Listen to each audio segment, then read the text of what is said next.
bonsoir à tous. Je me représente Gaëlle Brision. Je suis ravie de vous accueillir autour de ce webinaire sur effectivement comprendre son parcours académique, pourquoi plutôt sous statut étudiant ou plutôt d'un point de vue professionnel avec le statut alternant.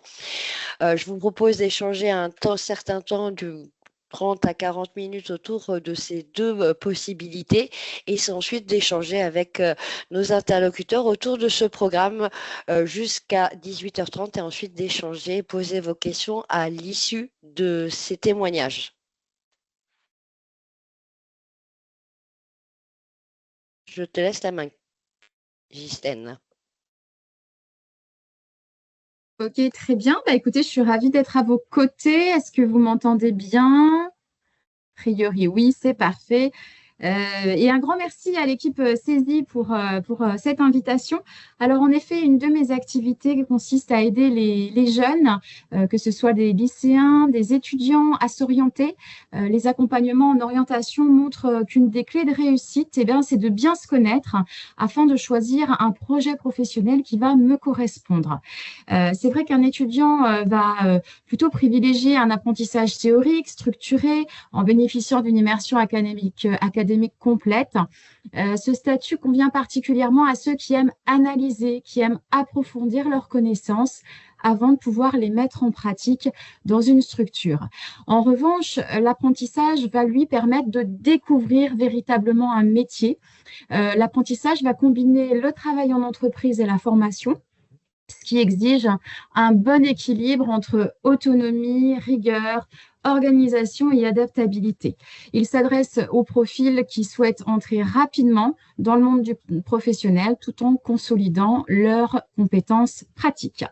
Alors, après cette introduction,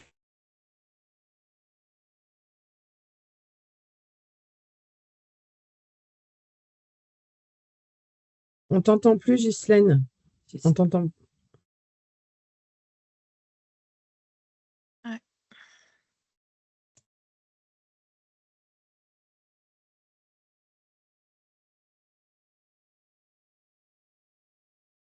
Un problème de son.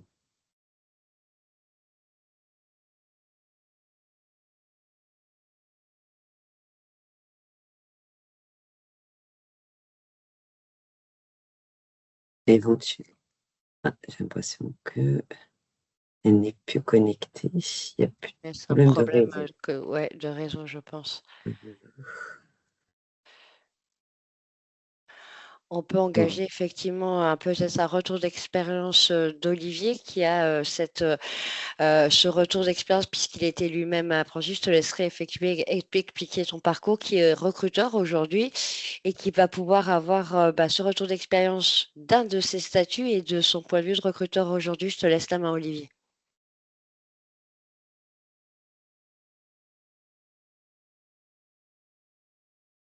Micro, Olivier. Super, décidément, c'est les aléas du direct. Merci Gaëlle pour cette introduction. Bonjour à toutes et tous. Merci d'être présent, merci de l'invitation du CESI. Effectivement, je suis donc recruteur principalement en informatique, mais on va dire d'une manière générale dans le secteur privé. J'ai aussi une casquette de référent recrutement au sein de la Gendarmerie nationale. Donc, ce qui me permet aussi d'avoir une connaissance un petit peu du secteur public.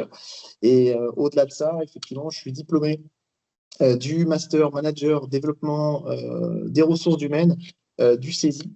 Donc aujourd'hui, j'espère répondre à vos différentes questions que vous pouvez vous poser en tant que parent, mais même en tant qu'étudiant, ou plutôt en tant que jeune qui souhaite s'engager dans un parcours d'études supérieures. Alors, la question qu'on peut se poser finalement, c'est quels sont les avantages pour l'entreprise de recruter un stagiaire, donc un étudiant, plutôt qu'un apprenti et inversement. Alors, moi, de par mon expérience de recruteur, c'est vrai que pourquoi choisir un apprenti? Pour commencer, je pense qu'il y a surtout une question de durée. Voilà. L'apprentissage, forcément, c'est un contrat qui va aller de 1 à 3 ans, donc qui est plus long.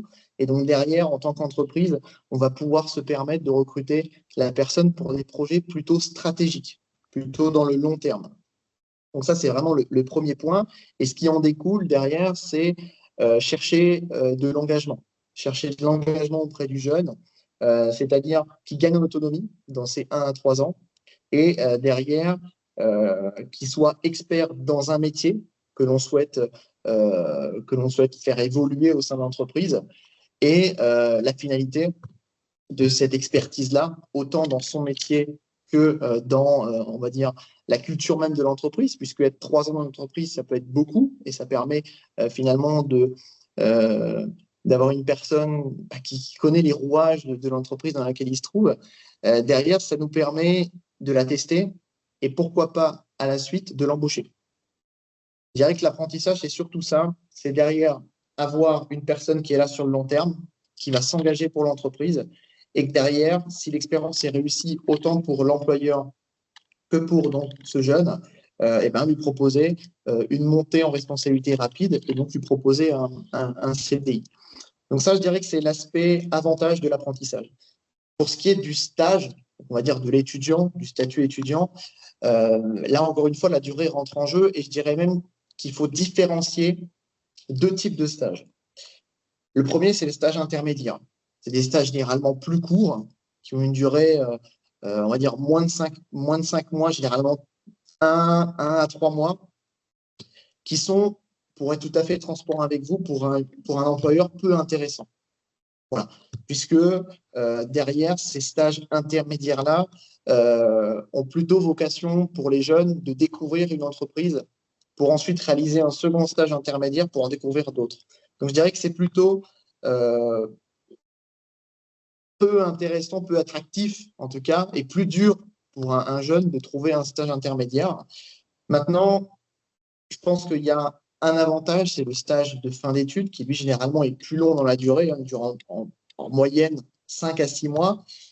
Là, je pense qu'il y a une certaine flexibilité en tant qu'employeur, je dirais, sur des projets plutôt ponctuels, des besoins donc temporaires, plutôt opérationnels, même si ça n'empêche pas de faire du stratégique, mais plutôt sur un besoin donc ciblé. En tant qu'entreprise, on a besoin pour telle période d'une personne sur tel projet, on va plutôt privilégier un statut étudiant. Maintenant, je dirais que ça va dépendre, ce que je vous dis là, ça dépend de l'entreprise, encore une fois. Je pense que ça varie déjà du secteur privé au secteur public. Ça va varier du secteur d'activité de l'entreprise, ça va varier de la taille de l'entreprise. Les missions ne seront pas les mêmes dans une PME que sur une grosse entreprise, j'allais dire une grosse boutique, pour imager. Et au-delà donc maintenant de la dépendance en fonction des entreprises, je pense aussi que ça dépend, pour rejoindre ce que tu es en train de dire, Ghislaine, juste avant d'être coupée, malheureusement, ça dépend surtout beaucoup de l'étudiant, du jeune. Être apprenti, ça présuppose un engagement, une rigueur et surtout de l'organisation. Pourquoi? Parce que le jeune, non seulement il va être confronté à des missions en entreprise, il va alterner sur la prochaine semaine des cours, et derrière, entre sa formation et l'entreprise, avoir peut-être à réviser et à réaliser des projets sur son temps personnel. Donc pour ça, il faut bien l'avoir en tête, il faut l'avoir conscience. C'est pas simple l'alternance, c'est pas simple d'être apprenti, ça suppose de l'organisation. Maintenant, pour finalement conclure, je dirais que les avantages pour un recruteur comme moi, et mes confrères partagent ça d'ailleurs, si le besoin est court terme, on va plutôt privilégier un stagiaire. Si le besoin est plutôt dans le long terme, on va plutôt privilégier un apprenti. Et pour les jeunes, donc pour les parents, moi je vous invite à poser la question à votre enfant, savoir quels sont ses objectifs aujourd'hui. Est-ce qu'il sait ce qu'il veut faire? Est-ce qu'il sait dans quelle entreprise il veut aller? Auquel cas, il aimerait plutôt une immersion approfondie dans le long terme. Auquel cas, là, je recommanderais de l'apprentissage. En supposant qu'il soit organisé, qu'il ait la volonté de faire et qu'il ait conscience de tout aussi, des avantages que ça suppose. Des déplacements, plutôt du relationnel. Enfin, vous voyez, il y a plein de critères à prendre en compte. Et à l'inverse, si votre jeune, il a plutôt, il ne sait pas trop, il se cherche un peu, il navigue à vue, il souhaite plutôt expérimenter des entreprises diverses, voilà, je suppose que le statut étudiant serait meilleur. Voilà, donc je pense que le mieux, c'est qu'on échange par la suite, hein, pas que trop vous en dise, parce que c'est pas l'intérêt. Hein, et c'est peut-être ce que Gisèle nous introduisait tout à l'heure. Merci Olivier, mais on en rééchangera parce que tu as dit des choses très intéressantes et sur lesquelles on va rebondir certainement tout à l'heure sur le tour de questions et d'interrogations. En tout cas, moi, j'ai noté quelques petites questions à te poser et c'est certainement ce que Gisèle introduisait tout à l'heure sur les profils, sur le projet qui a travaillé sur les différents statuts finalement. Oui, en fait. Ah, pardon, allez-y. Allez-y, vas-y, Olivier, je t'en prie.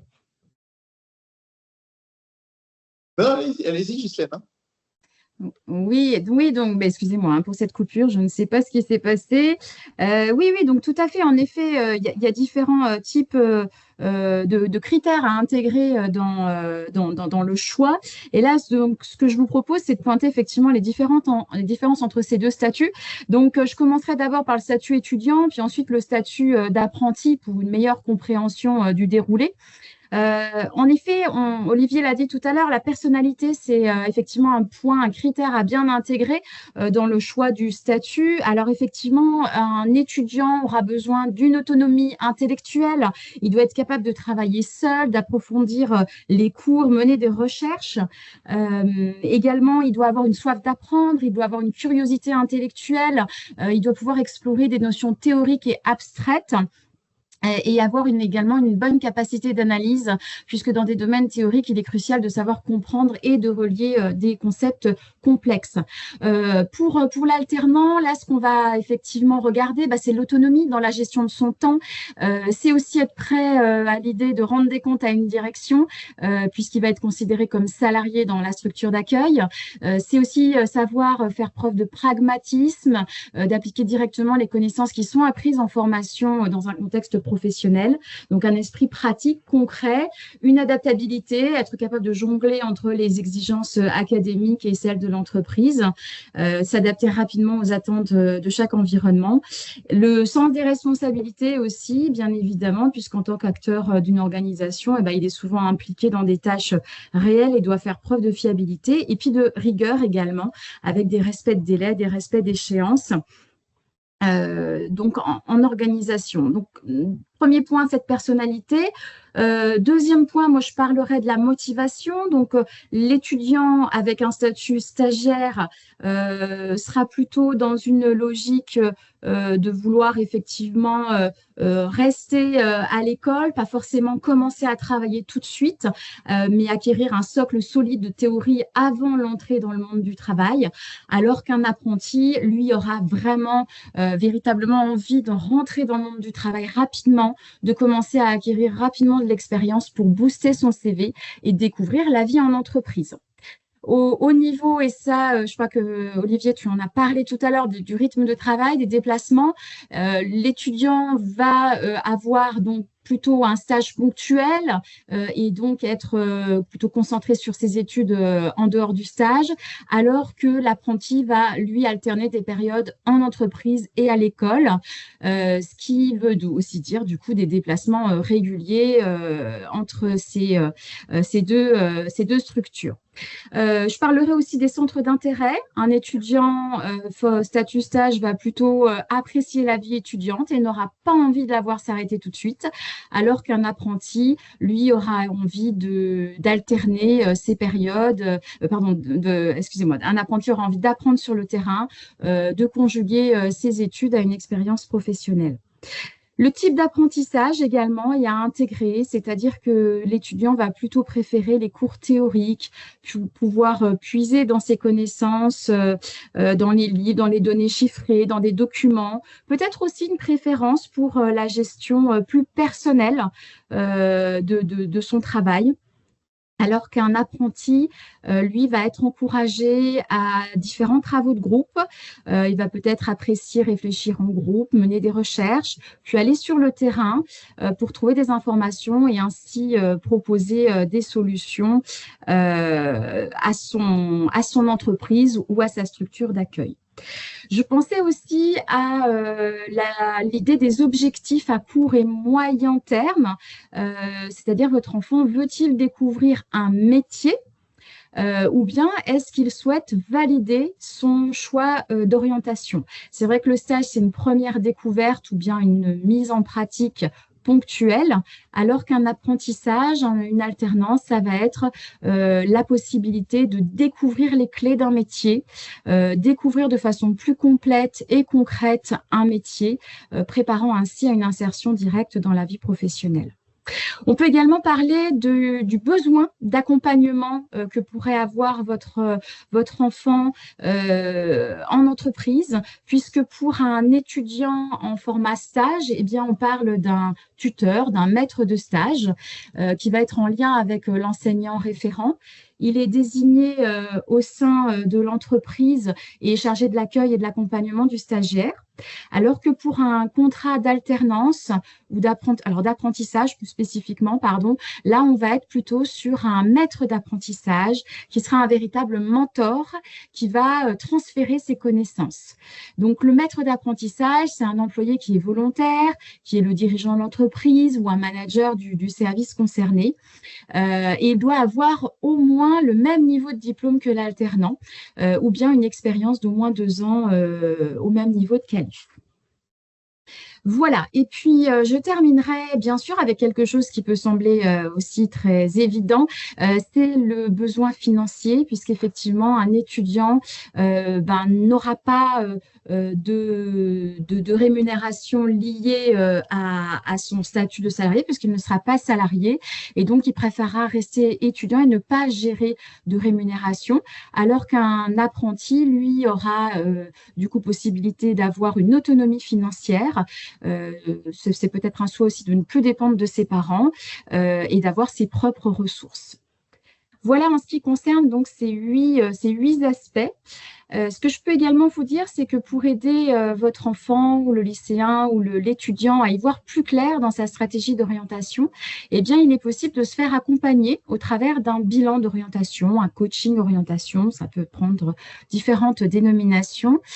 C'est un dispositif qui permet d'aligner son choix d'orientation avec la personnalité et les aspirations de votre enfant, tout en tenant compte, bien sûr, de la réalité du marché en termes d'emploi et de secteurs d'activité qui sont porteurs. Alors, qu'est-ce qu'on fait au cours d'un bilan d'orientation? Le bilan d'orientation comprend différentes étapes. 4. La première étape, c'est tout d'abord de comprendre les besoins du jeune, comprendre qui il est, comprendre ses centres d'intérêt, ses passe-temps, ses forces, ses points d'amélioration et ses objectifs professionnels. Ensuite, on va chercher à évaluer ses compétences, qu'elles soient techniques, qu'elles soient organisationnelles, qu'elles soient relationnelles. On parle beaucoup de soft skills, donc c'est effectivement l'occasion de faire le point sur ces compétences-là. On peut le déterminer au travers d'échanges avec le consultant et également à travers des tests psychométriques qui sont à la disposition du candidat pour pouvoir donner une analyse un petit peu plus poussée des compétences. Une fois que cela est fait, on va aller explorer l'ensemble des possibilités de carrière. Donc là, il y aura un choix, un éventail de possibilités, de métiers, de secteurs d'activité. Et bien l'idée, c'est effectivement de proposer au candidat ces différents secteurs d'activité, peut-être d'aller le conforter avec une enquête métier, avec des investigations terrain pour donner un maximum de visibilité aux jeunes sur une carrière et de terminer avec un plan d'action personnalisé donc qui permettra de lister les différentes étapes, les différentes actions à mener pour arriver à l'objectif prévu. Je dirais que pour terminer cette présentation, il y a 3 ou 4 questions incontournables à se poser dans son choix. Tout d'abord, quel est l'objectif professionnel à court et long terme? Si le lycéen, l'étudiant souhaite entrer rapidement dans la vie active ou acquérir une expérience concrète, effectivement, l'alternance et l'apprentissage peut être un choix stratégique. En revanche, si le jeune souhaite un apprentissage théorique, souhaite explorer plusieurs options avant de se spécialiser, le statut étudiant avec des stages peut lui offrir plus de flexibilité. Je pense aussi au mode d'apprentissage préféré, puisque l'alternance est vraiment idéale pour ceux qui apprennent mieux par la pratique et qui aiment être confrontés à des situations réelles. Je pense aussi, est-ce que le jeune est étudiant à s'engager dans le monde professionnel dès maintenant, alors que l'alternance va impliquer d'assumer un rôle de salarié avec des responsabilités concrètes, des attentes claires de la part de l'entreprise. L'alternance va demander une certaine maturité et une adaptabilité importante. En tant qu'étudiant, il est possible de se concentrer toujours et encore sur les études avant de faire une première immersion via des stages de différentes durées. Et puis enfin, dernière question, ai-je besoin d'un revenu pour mon autonomie financière, pour financer mes études? Et là, effectivement, l'alternance peut être la bonne réponse. Alors que le statut étudiant permet plus de temps pour se concentrer sur les cours et les activités annexes. Pour conclure, je dirais qu'il y a un test qui est très intéressant qui s'appelle le RIASEC, R qui veut dire réaliste, I investigateur, A artiste, S social, E entreprenant et C conventionnel. Il a été mis au point dans les années 70 par John Holland et en fait, il a vocation à tester les centres d'intérêt d'une personne. Donc ça peut être très intéressant à faire. Il y a des versions qui existent en ligne. Et donc, ils peuvent déjà donner un premier aperçu de la personnalité et des centres d'intérêt du jeune. Voilà, j'en ai terminé pour ma partie. J'espère avoir été claire. Merci beaucoup pour ce retour. On échangera après sur la clarté ou pas, ou des questions qui pourraient être suscitées de la part du public qui est avec nous. Je propose à Aurélie de faire peut-être son retour d'expérience sur ce statut apprentissage, peut-être ton parcours et ton retour d'expérience dans ce statut-là. En tout cas, qu'est-ce que tu y as trouvé par rapport à ton parcours à toi? Donc, bonjour à tous et merci donc à Cézie pour cette invitation. Je m'appelle Aurélie, j'ai 28 ans et je suis actuellement en troisième année, donc en apprentissage en tant que concepteur-développeur d'applications. Donc moi j'ai choisi ce statut d'alternant tout simplement parce que au vu de mon âge et au vu de ma situation, de la situation que j'avais au moment où j'ai commencé mon apprentissage, il me fallait acquérir très vite une expérience professionnelle pour pouvoir rentrer rapidement dans le métier que je suis en train d'apprendre actuellement. Et il me fallait aussi une rémunération puisque, comme je l'ai indiqué, ma situation étant que appartement plus les à côté à payer, c'était un moyen pour moi de pouvoir lier et expérience et rémunération et avoir en tout cas le nécessaire pour pouvoir entrer rapidement dans le métier que je suis encore actuellement en train d'apprendre. Comme l'a spécifié Glycène auparavant, effectivement, ça permet aussi de pouvoir avoir ce côté aussi pratique d'être directement dans l'entreprise et je dirais d'apprendre en fait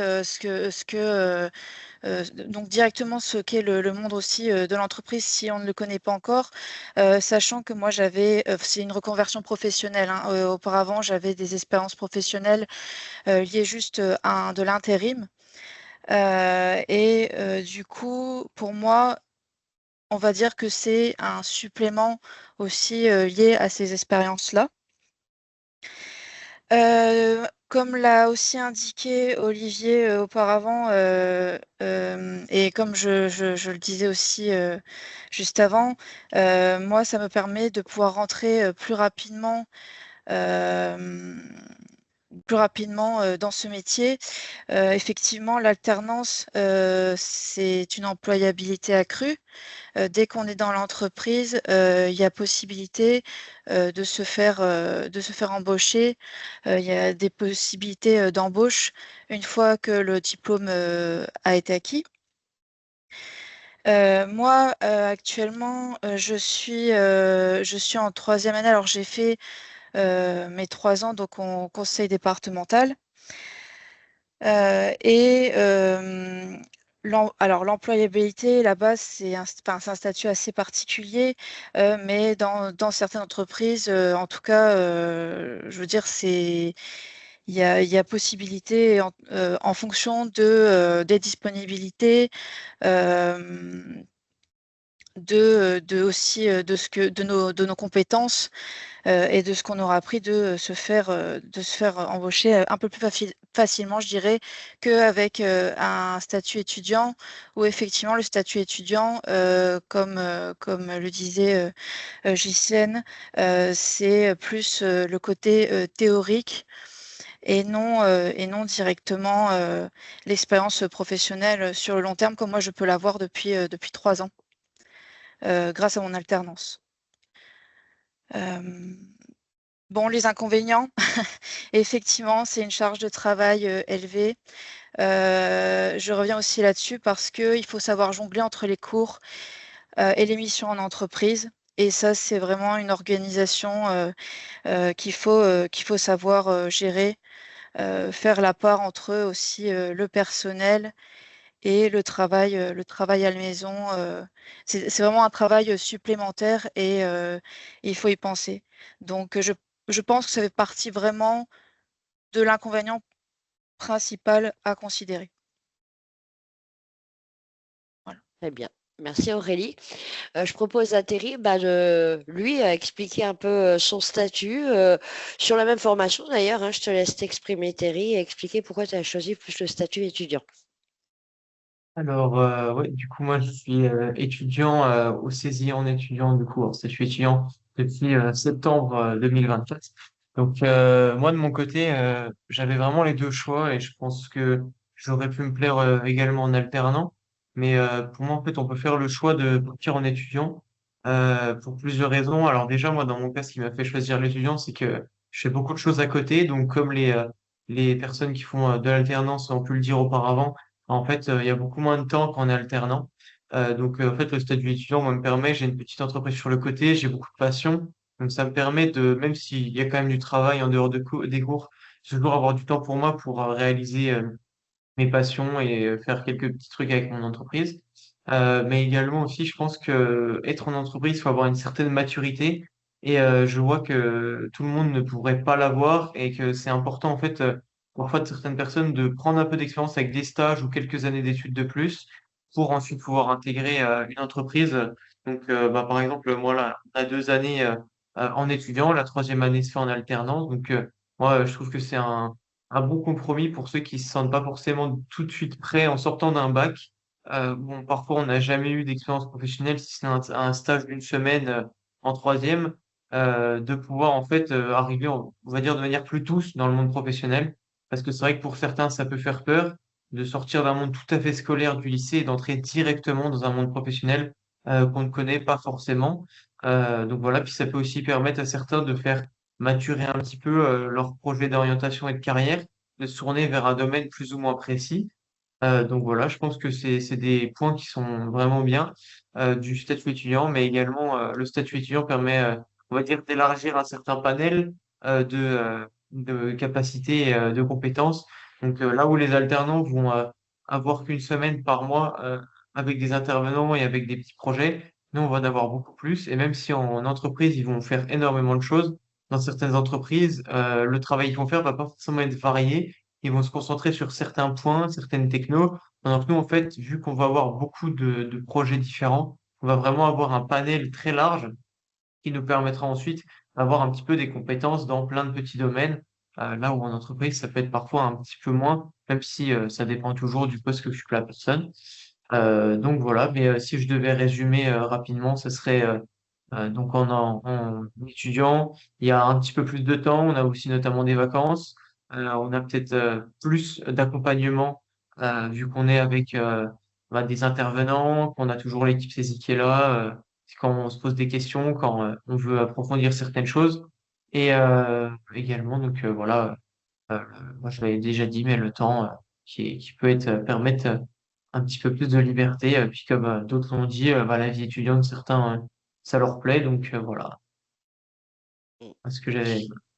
Merci Thierry. Et effectivement, en synthèse, il n'y a pas de bonne ou de mauvaise voie, c'est vraiment effectivement en fonction de son profil, de ses envies, de son environnement personnel qui va faire qu'on va plutôt basculer sur du statut étudiant ou apprenti.